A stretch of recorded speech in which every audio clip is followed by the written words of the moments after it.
Que a paz do Senhor Jesus Cristo esteja com você e com toda a sua família para sempre.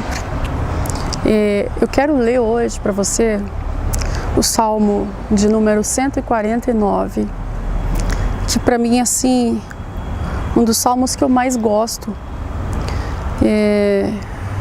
Conforme o seu próprio título diz, os fiéis louvam a Deus. Eu quero te perguntar, e quando eu te pergunto, antes de perguntar a você, eu pergunto a mim mesma.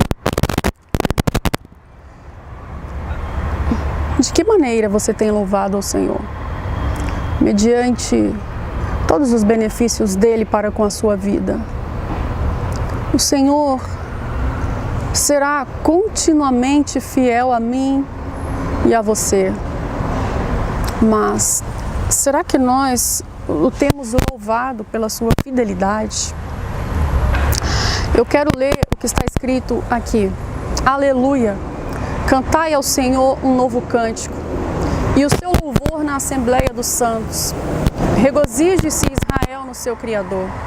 Exultem no seu Rei os filhos de Sião. Louvem-lhe o nome com flauta, cantem-lhe salmos com adufo e harpa, porque o Senhor se agrada do seu povo, e de salvação adorna os humildes. Exultem de glória os santos, e no seu leito cantem de júbilo. Nos seus lábios estejam os altos louvores a Deus. Nas suas mãos espada de dois gumes,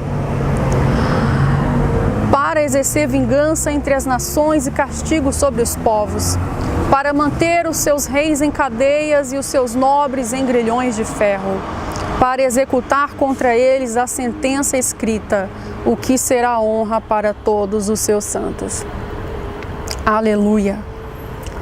Gente, o Senhor, Ele se agrada do seu povo.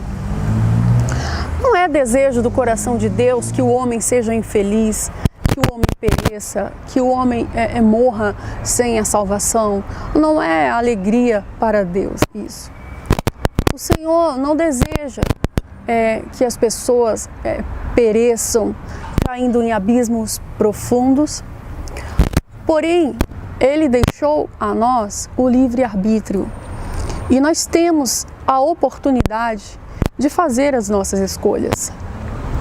Bem, cantai ao Senhor um cântico novo. Sabe,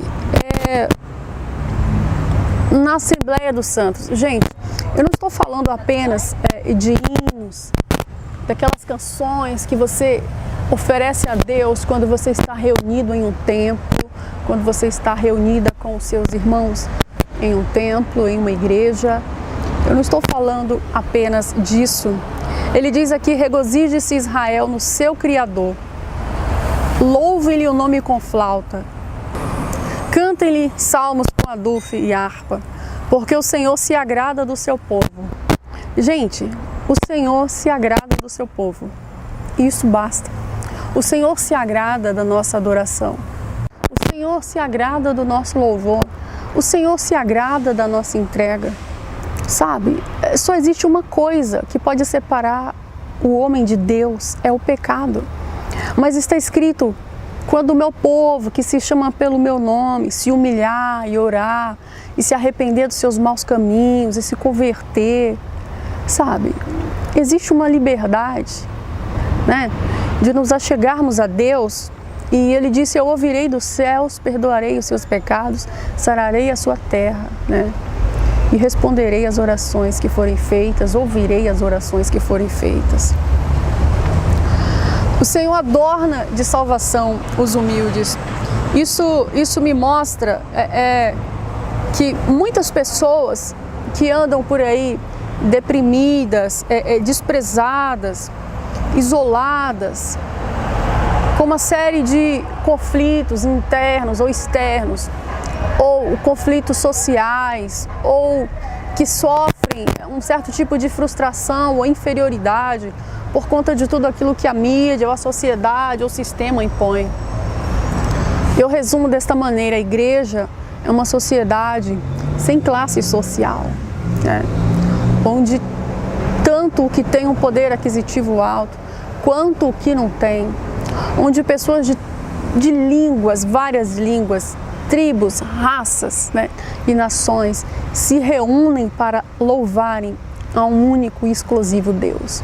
Isso mostra, gente, que a glória de Deus, e Ele adornará com certeza todo aquele que é humilde, porque a soberba abate o homem, né? Mas a humildade precede a honra. E se quer agradar ao Senhor, se quer louvar ao Senhor, se quer sentir a presença do Senhor, precisa se quebrar o eu, quebrar o ego, o orgulho. Essa luta constante contra a natureza humana, né? É entender que se errou, se pecou, se arrepender e não voltar a praticar mais esses erros, porque o Senhor, Ele se agrada do seu povo sincero, né?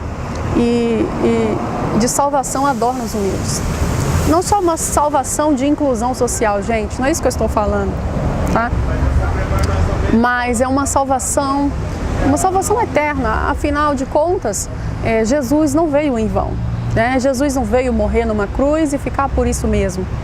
Existe toda uma história, existe todo um planejamento de Deus, existe todo um projeto, né, de salvação de Deus através de Jesus, o nosso Senhor. Exultem de glória os santos, né? Nos seus lábios estejam os altos louvores a Deus. Que delícia! Nas suas mãos, espada de 2 gumes. Me faz lembrar do Antigo Testamento, né? Que eles usavam espada mesmo para cortar, eram batalhas, eram mortes e feridas.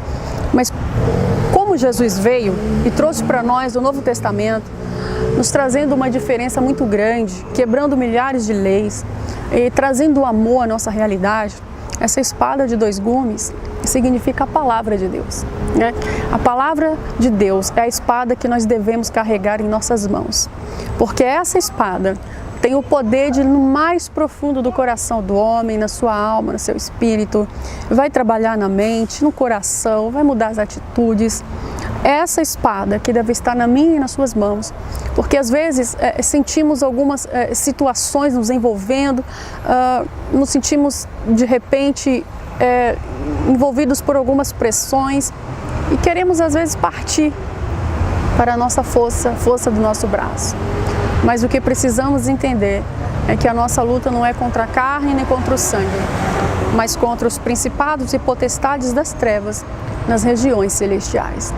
O inimigo no Antigo Testamento era o próprio homem, mas como Jesus veio, nos mostrou que os nossos inimigos hoje são espirituais.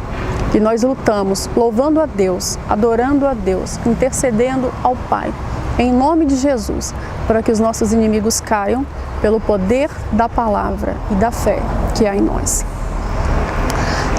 Gente, quando o Senhor fala, aqui no verso 9, para executar contra eles a sentença escrita, o que será honra para todos os seus santos, aleluia,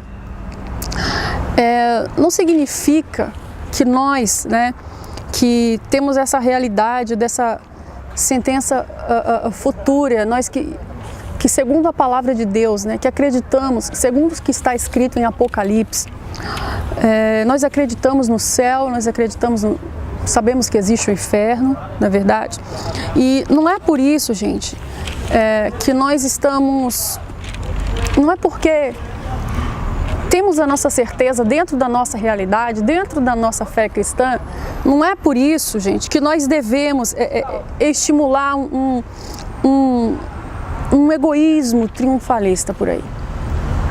Eu tô salvo e ponto final. A, B e C vai para o inferno. Não, gente, de jeito nenhum. Porque a nossa ação missionária precisa ser ampla, precisa ser grande. Nós precisamos ver, tentar enxergar com os olhos de Cristo, trazer todas essas pessoas que estão em situação de calamidade espiritual para a presença de Deus, seja nas drogas, seja no álcool, seja na prostituição, seja... São tantas as situações que nós podemos analisar e não podemos empinar o nariz e passar por elas como se nada estivesse acontecendo, sendo egoístas. Não, o céu é meu e acabou. Não, nós precisamos agir, nós precisamos convidar essas pessoas a louvarem o mesmo Deus que nós louvamos e que Jesus seja exaltado. Os fiéis louvam a Deus. Louvar a Deus, como eu falei no Salmo 150. Não só pelo que temos, por tudo aquilo que Ele nos proporciona, não apenas nas reuniões nos templos, não apenas em casa quando você liga o seu som, não apenas com o seu instrumento de cordas ou com a sua voz, não, mas louvá-lo com aquilo que Ele te deu, louvá-lo com aquilo que você faz, louvá-lo desde o amanhecer até o anoitecer, louvá-lo com as palavras, louvá-lo com as atitudes, louvá-lo com as tomadas de decisão para com o seu próximo, louvá-lo por tudo aquilo que Ele é e não só por aquilo que Ele faz. Que Deus te abençoe e que a espada de 2 gumes esteja nas suas mãos para você vencer todos os dias os seus inimigos espirituais, proteger a sua mente, guardar o seu coração, porque assim as suas palavras estarão mais cuidadas do que nunca e as suas atitudes muito bem filtradas. Que Deus abençoe você e até o próximo, se Deus quiser. Um beijo, fique na paz do Senhor.